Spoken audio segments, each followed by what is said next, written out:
ಯಾವುದೋ ದುಷ್ಟಶಕ್ತಿ ನಮ್ಮ ಆಶ್ರಮವನ್ನು ಪ್ರವೇಶ ಮಾಡಿದಾಗಿದೆ. ಮಣಿ ಬಾಮ್ಮ.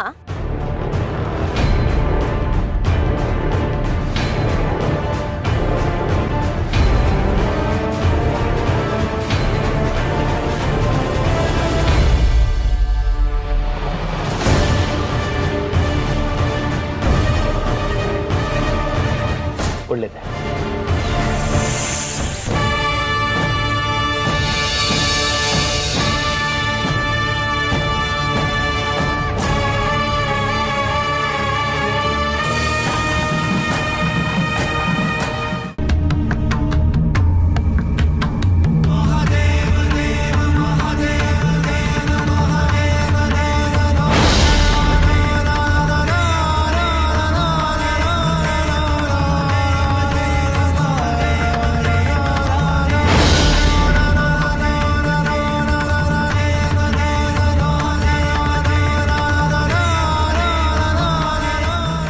ಶಾಸ್ತ್ರಿಗಳೇ, ಇವಳು ಮಣಿ ಅಂತ, ಪುಷ್ಪಗಿರಿ ಹಳ್ಳಿಯವಳು.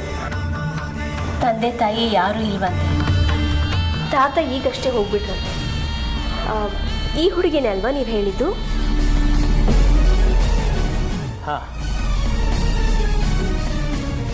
ಇದೇ ಹುಡುಗಿನ ನಾನು ಹೇಳಿದ್ದು.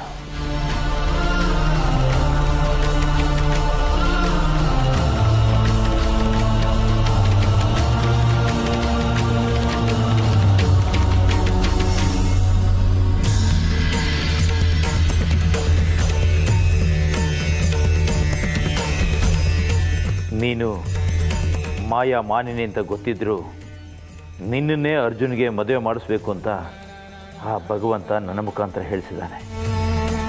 ಇದು ಯಾಕೆ ಅನ್ನೋದು ನನಗೂ ಗೊತ್ತಿಲ್ಲ. ಆದರೆ ಅವನು ಹೀಗೆ ನನಗೆ ಪ್ರೇರಣೆ ಮಾಡೋದ್ರ ಹಿಂದೆ ಒಂದು ಬಲವಾದ ಕಾರಣ ಅಂತೂ ಇದ್ದೇ ಇರುತ್ತೆ.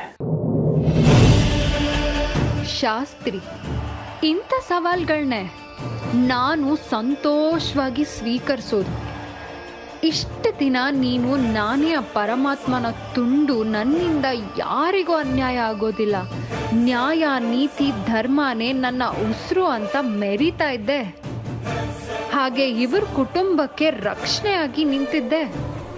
ಆದರೆ ಈಗ ನಿನ್ನ ಕೈಯಿಂದಾನೇ ಮುಹೂರ್ತ ಇಡಿಸಿ ಅರ್ಜುನ್ನ ಮದುವೆ ಆಗ್ತಾ ಇದ್ದೀನಿ. ಇದನ್ನ ನಿನ್ನ ಕೈಯಲ್ಲಿ ತಡೆಯೋಕೆ ಆಗ್ತಾ ಇಲ್ಲ. ನೀನು ಸಹ ನನ್ನ ಕೈಗೊಂಬೇನೆ ಶಾಸ್ತ್ರಿ. ಮಣಿ, ಯಾಕಮ್ಮ ಒಳ್ಳೆ ಶಿಲಾಬಾಲಿಕೆ ಥರ ಸುಮ್ಮನಾಗ್ಬಿಟ್ಟಿದ್ಯಾ ನೀನು? ಅವಳು ಶಿಲಾಬಾಲಕೆನೇ ತಾಯಿ.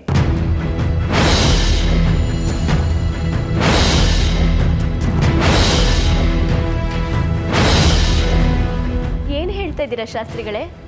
ನನಗೆ ಅರ್ಥ ಆಗಲಿಲ್ಲ. ಅಂದರೆ ಶಿಲಾಬಾಲಕಿ ಹಾಗೆ ಇದ್ದಾಳೆ ಅವಳು. ನೀವು ಮಾತಾಡೋ ನಿಗೂಢಾರ್ಥದ ಮಾತುಗಳು ಕೆಲವು ಸಮಯ ನನಗೆ ಅರ್ಥನೇ ಆಗೋದಿಲ್ಲ ಶಾಸ್ತ್ರಿಗಳೇ. ನಿಮಗೆ ನನ್ನ ಮಾತುಗಳು ಅರ್ಥವಾಗೋದಿಲ್ಲ. ಕೆಲವೊಂದು ಸಾರಿ ನನ್ನ ಪರಿಸ್ಥಿತಿನೇ ನನಗೆ ಅರ್ಥವಾಗೋದಿಲ್ಲ.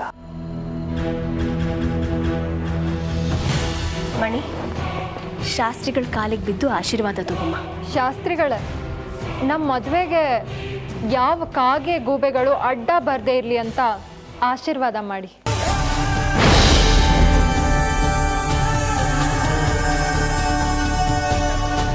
ಆ ಸಾಂಬಶಿವನ ಇಚ್ಛೆ ಹೇಗಿದೆಯೋ ಹಾಗೆ ಆಗಲಿ.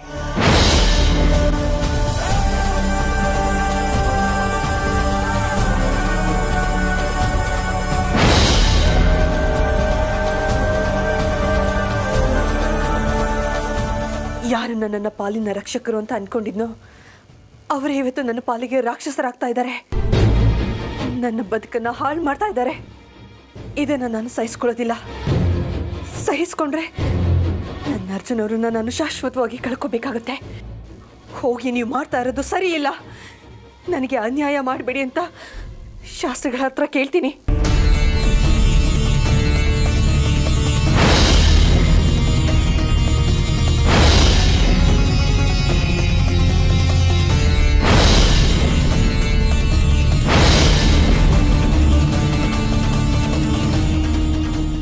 ಶಿಲಾಬಾಲಿಕೆ ತನ್ನ ಶಕ್ತಿಯಿಂದ ನನ್ನನ್ನು ತಡಿತಾ ಇದ್ದಾಳೆ.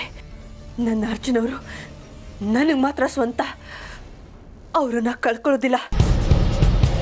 ಅವ್ರ ಹತ್ರನೇ ಹೋಗಿ ಹೀಗೆಲ್ಲ ಯಾಕೆ ಮಾಡ್ತಾ ಇದ್ದೀರಾ? ನಿಮ್ಮಿಂದ ನಾನು ದೂರ ಆಗಿ ನೆಮ್ಮದಿಯಿಂದ ಬದುಕೋದಿಕ್ಕಾಗೋದಿಲ್ಲ ಅಂತ ಅವ್ರ ಹತ್ರನೇ ಕೇಳ್ತೀನಿ.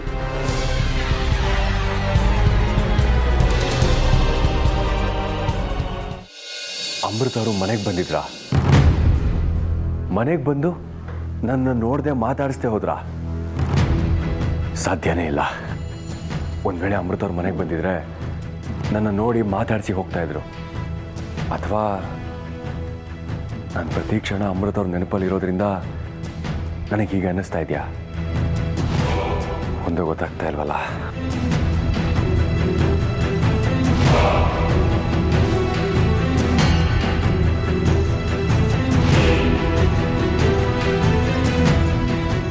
ಏನಿದೆ ಚಿತ್ರ? ಏನಿದು ಅಂದರೆ ಅರ್ಜುನ್ ಮನಸ್ಸಿಂದ ಅಮೃತ ಹೋಗಾಯಿತು. ಇನ್ನು ಅವಳಿಗೆ ಸಂಬಂಧಪಟ್ಟಿರೋಂಥ ವಸ್ತು ಈ ಮನೆಯಲ್ಲಿ ಯಾಕಿರಬೇಕು ಅಂದರೆ? ಇದನ್ನೆಲ್ಲ ತಗೊಂಡು ಹೋಗಿ ಸುಟ್ಟು ಹಾಕೋಣ ಅಂತಿದ್ದೀನಿ. ನಿನ್ನ ಆಲೋಚನೆನೋ ಸರಿಯಾದ್ದೆ, ಆದರೆ ನೀನು ಅವಸರ ಪಡ್ತಾ ಇದೆಯಾ ಅಂತ ಅನಿಸುತ್ತೆ ಚಿತ್ರ. ಅವನು ಹಾಲ್ನಲ್ಲೇ ಇದ್ದಾನೆ. ಇದನ್ನೇನಾದರೂ ಅಕಸ್ಮಾತ್ ಅವ್ನು ನೋಡ್ದ ಅಂದರೆ ಮತ್ತೆ ಅವನಿಗೆ ಅಮೃತ ನೆನ್ಪು ಬಂದರೂ ಬರ್ಬೋದು. ಹಾಗಂತ ಇದನ್ನು ಎಷ್ಟು ದಿನ ಅಂತ ಮನೇಲೇ ಇಟ್ಕೊಳಕ್ಕಾಗತ್ತೆ ಹೇಳಿ? ಮನೇಲಿ ಇಟ್ಕೋ ಅಂತ ಹೇಳ್ತಾ ಇಲ್ಲ ಚಿತ್ರ, ಅವ್ನು ಇಲ್ದಿರೋ ಟೈಮ್ ನೋಡಿ ಕೆಲಸ ಮಾಡು ಅಂತ ಹೇಳ್ತಾ ಇದ್ದೀನಿ. ಅಕಸ್ಮಾತ್ ಅರ್ಜುನ್ ಕಣ್ಣಿಗೆ ಏನಾದರೂ ಬಿದ್ದರೆ ನೀವೇನು ಭಯಪಡೋ ಅವಶ್ಯಕತೆ ಇಲ್ಲ. ಅವನ ಮಣಿನ ಹೇಗೆ ತಬ್ಕೊಂಡ ಅಂತ ನೀವೇ ನೋಡಿದ್ರಲ್ಲ. ಹಾಗೆ ತಬ್ಕೊಳ್ಳೋ ಮಟ್ಟಕ್ಕೆ ಅವ್ನು ಬಂದಿದ್ದಾನೆ ಅಂದರೆ ಅವನು ಅಮೃತನ ಸಂಪೂರ್ಣವಾಗಿ ಮರ್ತಿದ್ದಾನೆ ಅಂತ ಅರ್ಥ ಅಲ್ವಾ? ಹಾಗಂದಮೇಲೆ ನೀವು ಅಂದ್ಕೊಂಡ ಹಾಗೆ ಏನೂ ಆಗಲ್ಲ, ಸುಮ್ಮನೆ ಇರಿ.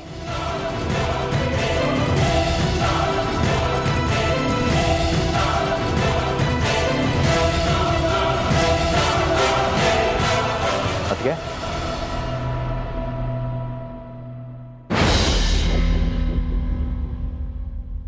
ಎಲ್ಲಿಗೆ ತೊಗೊಂಡು ಹೋಗ್ತಾ ಇದ್ದೀರಾ ಇದನ್ನೆಲ್ಲ? ಸುಟ್ಟು ಹಾಕಕ್ಕೆ. ಏನ? ಅಮೃತ ಅವ್ರ ಫೋಟೋನ ಸುಟ್ಟು ಹಾಕೋದಕ್ಕೆ ತೊಗೊಂಡು ಹೋಗ್ತಾ ಇದ್ದೀರಾ? ಏನು ತಲೆಗಿಲೆ ಕೆಟ್ಟಿದ್ಯಾ ನಿಮಗೆ?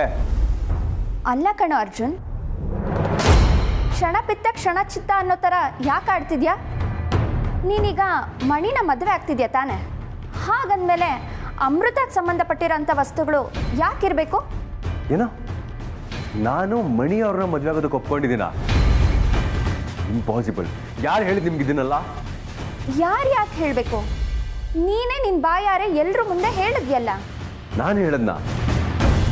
ಸಾಧ್ಯನೇ ಇಲ್ಲ. ನೋಡಿ, ನನ್ನ ಜೀವನದಲ್ಲಿ ಅಮೃತ ಅವ್ರನ್ನ ಬಿಟ್ಟು ಬೇರೆ ಯಾರೂ ಬರೋದಕ್ಕೆ ಸಾಧ್ಯ ಇಲ್ಲ. ಅಂಥದ್ರಲ್ಲಿ ಮಣಿನ ಮದುವೆ ಆಗ್ತೀನಿ ಅಂತ ನಾನು ಹೇಳದ್ನ? ಇಲ್ಲ, ಎಲ್ಲೋ ಏನೋ ತಪ್ಪಾಗಿದೆ. ನೋಡಿ, ಅಮೃತ ಅವರು ಈ ಮನೆಯಿಂದ ದೂರ ಆಗಿರ್ಬೋದು, ನನ್ನ ಮನಸ್ಸಿಂದ ಅಲ್ಲ. ಕೊಡಿಯೋದನ್ನಲ್ಲ. ಅದಕ್ಕೆ ನಿಮಗೆ ಹೇಳ್ತಾ ಇರೋದು, ಕೊಡಿಯೋದನ್ನಲ್ಲ. ಅಮೃತ ಅವ್ರು ಎಲ್ಲೇ ಹೋಗಿದ್ರು ಅವ್ರನ್ನ ನಾನು ಹುಡ್ಕೊಂಡು ಬರ್ತೀನಿ. ಅರ್ಜುನ್, ಅರ್ಜುನ್, ಏ ಅರ್ಜುನ್,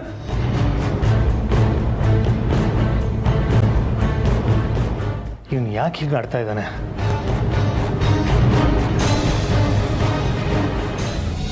ಯಾವ್ಯಾವ ಕಾಲಕ್ಕೆ ಏನೇನು ನಡಿಬೇಕು ಅಂತ ಬರೆದಿರ್ತದೋ ಅದು ಹಾಗೆ ನಡೆಯುತ್ತೆ. ಅದನ್ನು ಬದಲಾಯಿಸೋದಕ್ಕಾಗಲಿ ತಡೆಯೋದಕ್ಕಾಗಲಿ ನನ್ನಿಂದ ಸಾಧ್ಯ ಇಲ್ಲ. ಶಾಸ್ತ್ರಿಗಳೇ, ಏನು ಹೀಗೆ ಹೇಳ್ತಾ ಇದ್ದೀರಾ? ಹೌದಮ್ಮ, ಅರ್ಜುನನಿಗೆ ಅಮೃತ, ಅಮೃತನಿಗೆ ಅರ್ಜುನ ಹೇಳಿ ಮಾಡಿಸಿದ ಜೋಡಿ ಅಂತ ಎಷ್ಟು ಸಂತೋಷ ಪಟ್ಟಿದ್ದೀರಿ ನೀವು. ನಾವು ಹಾಗೆ ಅಂದ್ಕೊಂಡಿದ್ದು. ಆದರೆ ಆ ಸಾಂಬಶಿವನ ಇಚ್ಛೆ ಏನಿದೆಯೋ ಯಾರಿಗೂ. ಈಗ ನೋಡಿ, ಈ ಹೆಣ್ಣುಮಗಳು ಅರ್ಜುನನ ಹೆಂಡತಿಯಾಗಿ ನಿಮ್ಮನೆ ಸೊಸೆಯಾಗಿ ಬರಬೇಕು ಅಂತ ಅವನಿಚ್ಛೆ ಅಂತ ಕಾಣುತ್ತೆ. ಅದಕ್ಕೆ ಹಾಗೆ ನಡೀತಾ ಇದೆ. ಆ ಸಂಕಲ್ಪ ಆ ಶಿವಂದಲ್ವೋ ಶಾಸ್ತ್ರಿ, ಈ ಊರ್ಮಿಳಾದು ಛಲದಲ್ಲಿ ಚಾಣಕ್ಯ ಕಣೋ ನಾನು. ನನಗೆ ಬೇಕು ಅಂದಿದ್ದು ನನ್ನ ಕಾಲ್ ಹತ್ರ ಬೀಳಬೇಕು. ಆಗಲೇ ನನಗೆ ಶಾಂತಿ, ನೆಮ್ಮದಿ. ಎಲ್ಲದಕ್ಕೂ ನಾನೇ ಕಾರಣ ಅಂತ ಕೆಲವರು ಬೀಗ್ತಾರೆ. ಆಡಿಸೋನು ಮೇಲಿದ್ದಾನೆ, ಅವನೇ ಸೂತ್ರ, ನಾವೇ ಪಾತ್ರ ಅನ್ನೋದೇ ಪರಮ ಸತ್ಯ. ಇಬ್ಬರು ದೇವರ ಆಶೀರ್ವಾದವನ್ನು ಪಡ್ಕೊಳ್ಳಿ.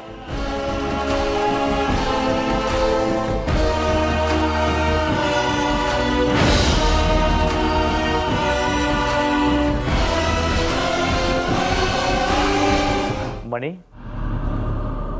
ಕೈ ಮುಂದೆ ನೀಡಮ್ಮ. ಯಾಕೆ? ಮಣಿ, ಶಾಸ್ತ್ರಿಗಳು ನಿನ್ನ ಶತ್ರು ಅನ್ನೋ ರೀತಿ ಆಡ್ತಿದ್ಯಲ್ಲ ನೀನು. ಅವರು ನಮಗಷ್ಟೇ ಅಲ್ಲ, ಎಲ್ಲರಿಗೂ ಹಿತೈಷಿಗಳು. ಕೈ ನೀಡು. ಅಲ್ಲ, ಯಾಕೆ ಅಂತ ಗೊತ್ತಾಗ್ತಾ ಇಲ್ಲ. ಕಂಕಣ ಕಟ್ಟೋದಕ್ಕೆ. ನನಗೆ ಈ ಥರ ಕಂಕಣ ಎಲ್ಲ ಕಟ್ಟಿಸ್ಕೊಳ್ಳೋದಕ್ಕೆ ಇಷ್ಟ ಇಲ್ಲ. ಯಾಕಮ್ಮ ಮಣಿ ಇಷ್ಟೊಂದು ಹಠ ಮಾಡ್ತಾ ಇದೀಯಾ? ಅವ್ರು ಏನೇ ಮಾಡಿದ್ರು ನಿನ್ನ ಒಳ್ಳೇದಕ್ಕೆ. ಅವರು ಹಿತಶತ್ರುಗಳಲ್ಲ, ನಮ್ಮ ಹಿತೈಷಿಗಳು.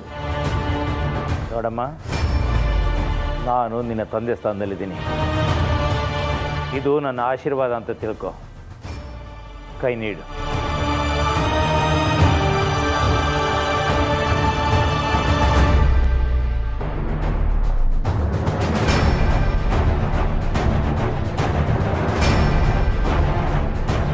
ತಾಯಿ, ಯಾವುದೇ ಕಾರಣಕ್ಕೂ ಮದುವೆ ಮುಗಿಯೋವರೆಗೂ ಈ ಕಂಕಣ ಅವಳ ಕೈಯಿಂದ ಬಿಚ್ಚಿ ಹೋಗದೇ ಇರುವಾಗೆ ನೋಡ್ಕೊಳ್ಳಿ.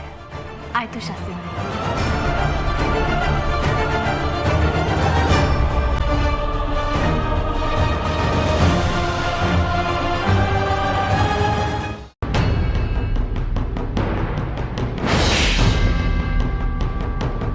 ನಿಮ್ಗೇನ್ ತಲೆಗಿಲ್ಲ ಕೆಟ್ಟಿದ್ಯಾ? ಯಾಕೆ ನನ್ನನ್ನು ಈ ರೀತಿ ಹೊಡಿತಾ ಇದ್ದೀರಾ?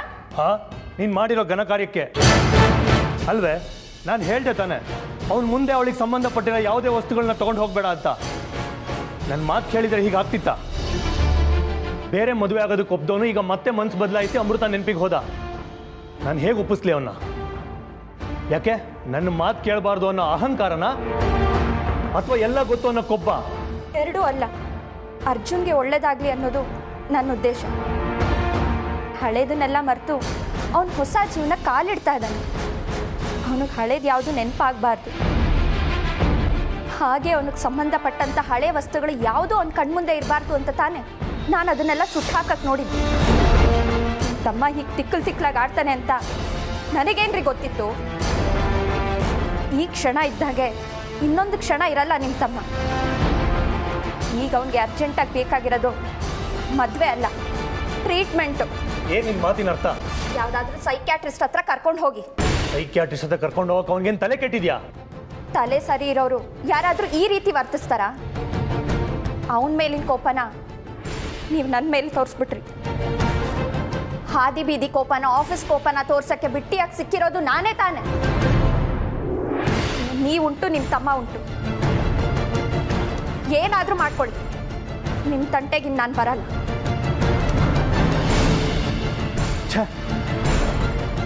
ಮಣಿಗೆ ಅರ್ಜುನ್ಗೆ ಮದುವೆ ಆಗೇ ಹೋಗುತ್ತೆ ಅನ್ನೋ ಸಂತೋಷದಲ್ಲಿ ಅಮ್ಮ ಶಾಸ್ತ್ರಿಗಳ ಹತ್ರ ಹುಡುಗಿನ ಕರ್ಕೊಂಡು ಹೋಗಿದ್ದಾರೆ. ಅಮ್ಮ ಬಂದರೆ ನಾನು ಏನಂತ ಉತ್ತರ ಕೊಡಲಿ?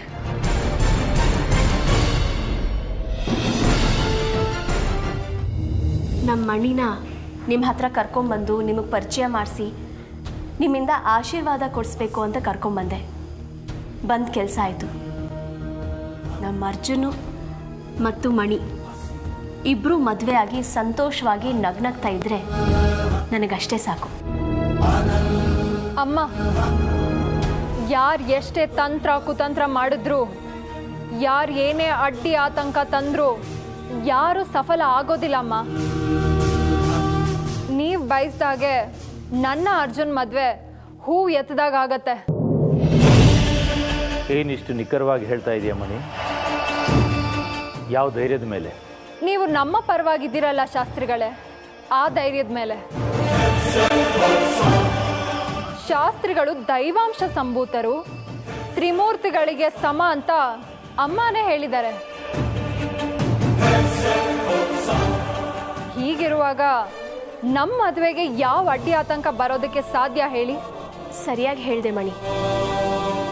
ನೋಡಿ ಶಾಸ್ತ್ರಿಗಳೇ, ನಮ್ಮ ಮನೆಗೆ ಸೊಸೆಯಾಗಿ ಬರೋದಕ್ಕಿಂತ ಮುಂಚೆನೆ ನಿಮ್ಮ ಬಗ್ಗೆ ಎಷ್ಟೊಂದು ಗೌರವ ಇಟ್ಕೊಂಡಿದ್ದಾಳೆ ಇವಳು. ಹೌದು ಹೌದು. ಸರಿ, ನಾವಿನ್ನು ಹೋಗಿ ಬರ್ತೀವಿ.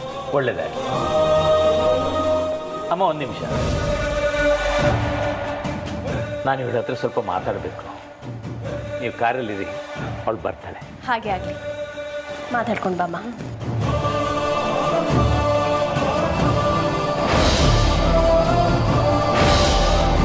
ಯಾರು ನೀನು? ಯಾಕೆ ನಿಮಗೆ ಕಣ್ಣು ಕಾಣೋದಿಲ್ವಾ? ನಿಮ್ಮ ಕಣ್ಣು ಎದುರುಗಡೆನೆ ಶಿಲಾಬಾಲ್ಕೆ ಥರ ನಿಂತಿದ್ದೀನಿ.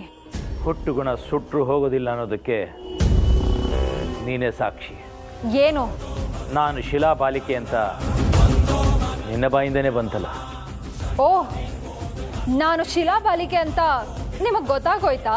ನೀನು ಶಿಲಾಬಾಲಿಕೆ ಅನ್ನೋದು ಮಾತ್ರ ಅಲ್ಲ,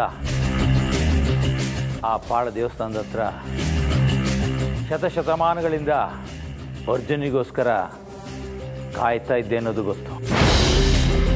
ಅರ್ಜುನ ಸ್ಪರ್ಶ ಆದ ತಕ್ಷಣ ನೀನು ಜೀವಂತ ಬಾಲಿಕೆ ಆಗಿದ್ದು ಗೊತ್ತು. ಆದರೆ ನಿನ್ನ ಬಗ್ಗೆ ಒಂದೇ ಒಂದು ಗೊತ್ತಾಗ್ತಾ ಇಲ್ಲ. ಏನದು? ನಿನಗೂ ಅರ್ಜುನ್ಗೂ ಏನು ಸಂಬಂಧ? ಅದೇನು ಅಂತ ನನಗೆ ಇದುವರೆಗೂ ಗೊತ್ತಾಗ್ತಾ ಇಲ್ಲ. ಅದೇನು ಅಂತ ಹೇಳು. ನೀವು ಪ್ರಕಾಂಡ ಪಂಡಿತರು, ತ್ರಿಕಾಲ ಜ್ಞಾನಿಗಳು. ಇಲ್ಲೇ ಕೂತು ಸಪ್ತ ಸಾಗರಗಳ ಆಚೆ ನಡೆಯೋ ವಿದ್ಯಮಾನಗಳನ್ನ ತಿಳ್ಕೊಳ್ಳೋರು. ಇಷ್ಟೆಲ್ಲ ಶಕ್ತಿ ಸಾಮರ್ಥ್ಯ ಇರೋ ನಿಮಗೆ ನನಗೂ ಅರ್ಜುನ್ಗೂ ಇರೋ ಸಂಬಂಧ ತಿಳ್ಕೊಳ್ಳೋದಕ್ಕೆ ಕಷ್ಟ ಆಗೋದಿಲ್ಲ ಬಿಡಿ. ಉದ್ದಟತನದಿಂದ ಯಾರೂ ಉದ್ಧಾರ ಆಗಿಲ್ಲ. ನಿಮ್ಮ ಸವಿ ಮಾತಿನ ಸಿಹಿ ನನಗೆ ಬೇಕಾಗಿಲ್ಲ. ಅಜ್ಞಾನಿಗಳಿಗೆ ಅಲ್ಪಜ್ಞಾನಿಗಳಿಗೆ ಬೋಧಿಸಿ ಅವರು ನಿಮ್ಮನ್ನ ಕೊಂಡಾಡಿ ಕೊಂಡಾಡಿ ಜೈಕಾರ ಹಾಕ್ತಾರೆ. ಹೆಣ್ಣಿಗೆ ಅಹಂಕಾರ ಒಳ್ಳೇದಲ್ಲ. ಈ ಊರ್ಮಿಳಾಗೆ ಅಹಂಕಾರನೇ ಅಲಂಕಾರ. ಇದು ನಿನ್ನಂತ ಸರ್ವಸಂಗ ಪರಿತ್ಯಾಗಿ ಸನ್ಯಾಸಿಗೆ ಅರ್ಥ ಆಗೋದಿಲ್ಲ ಶಾಸ್ತ್ರಿ. ನನ್ನನ್ನೇ ಏಕವಚನದಲ್ಲಿ ಮಾತಾಡಿಸ್ತಾ ಇದೀಯಾ? ನಿನಗೆ ಸಂಸ್ಕಾರ ಸಂಸ್ಕೃತಿ ಅನ್ನೋದೇ ಗೊತ್ತಿಲ್ವಾ? ಅಪರಂಜಿಗೆ ಅಪರಂಜಿ ಗೌರವ, ಗುಲಗಂಜಿ ಅಪರಂಜಿ ಗೌರವನ ನಿರೀಕ್ಷೆ ಮಾಡಿದ್ರೆ ಹೇಗೆ ಶಾಸ್ತ್ರಿ? 3.25 ವರ್ಷ ಮೂಗಿಡಿದು ಮಂತ್ರ ಹೇಳಿ 3 ದೇವತೆಗಳನ್ನ ಒಲಿಸ್ಕೊಂಡ್ಬಿಟ್ರೆ ನೀನು ಸರ್ವಶಕ್ತನೂ ಅಲ್ಲ, ಸರ್ವಜ್ಞನೂ ಅಲ್ಲ. ಸಪ್ತ ಲೋಕಗಳನ್ನು ಬೆಳಗುವ ಆ ಸೂರ್ಯನೇ ಸಂಜೆ ಹೊತ್ತಿಗೆ ಸೋತೋಗ್ತಾನೆ.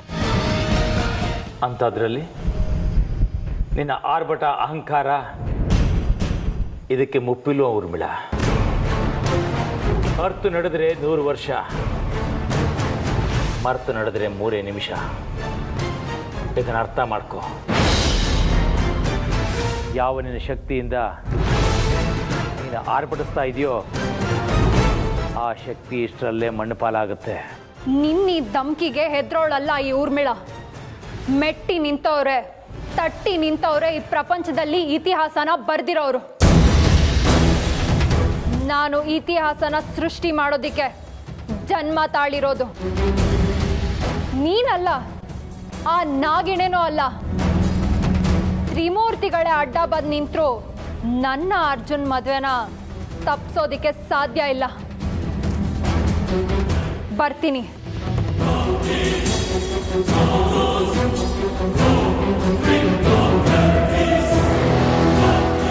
ಅಹಂಕಾರ ಅಂಧಕಾರ ಅಳಿಲೇಬೇಕು, ಸತ್ಯ ಬೆಳಗಲೇಬೇಕು.